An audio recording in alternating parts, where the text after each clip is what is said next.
দেখো বন্ধুরা, সারাদিন দাবদাহের পরে বিকেলবেলায় আমি বলেছিলাম একটু আম পান্না খাবো, মেয়ে আমাকে বানিয়ে দিয়েছে আম পান্না।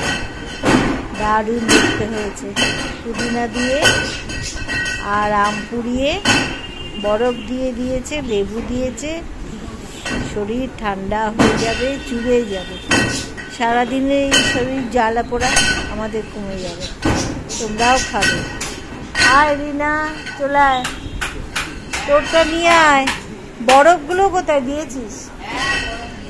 আচ্ছা, বাহ, ঠিক আছে, দারুণ হবে, কি সুন্দর লাগবে খেতে। আর অপূর্ব, তুলনা নেই, খুব সুন্দর হয়েছে খেতে। দেখ, শরীর একেবারে জুড়িয়ে যাবে।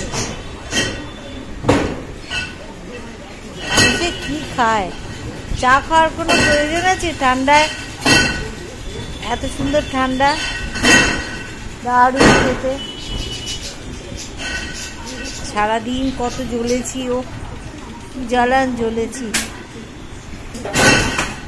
এই আম পান্নাটা খাবো বলে বসে আছি।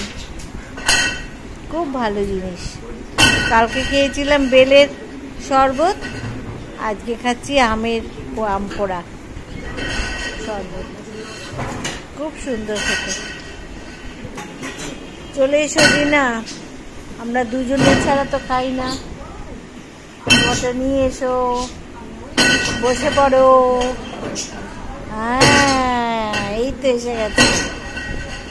আমরা দুজনে টোনাটুনি সংসার, দারুণ।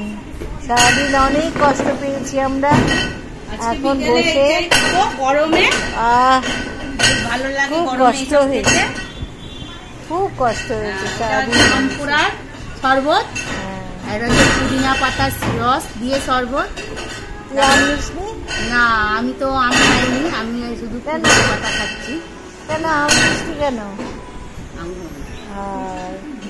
আমারটা আমটা দারুণ হয়েছে, অপূর্ব, দারুণ খেতে হয়েছে। এত সুন্দর খেতে হয়েছে, শরীর জুড়িয়ে যাচ্ছে, শরীর জুড়িয়ে যাচ্ছে। এইরকম করে খাও তোমরা এই গরমে। বাড়ি ফিরে মাকে বলো, যার যার বাড়িতে যে আছে বড়রা তাদের বলো, দেখো খেয়ে দেখো, শরীর জুড়িয়ে যাবে। সারাদিনের কষ্ট সব এক মিনিটে উধাও হয়ে যাবে। বেশ, এরপরে রান্না বান্না তোমাদের দেখানো হবে। বলেছিলাম আম পান্নাটা তোমাদের শেয়ার করলাম। টাটা।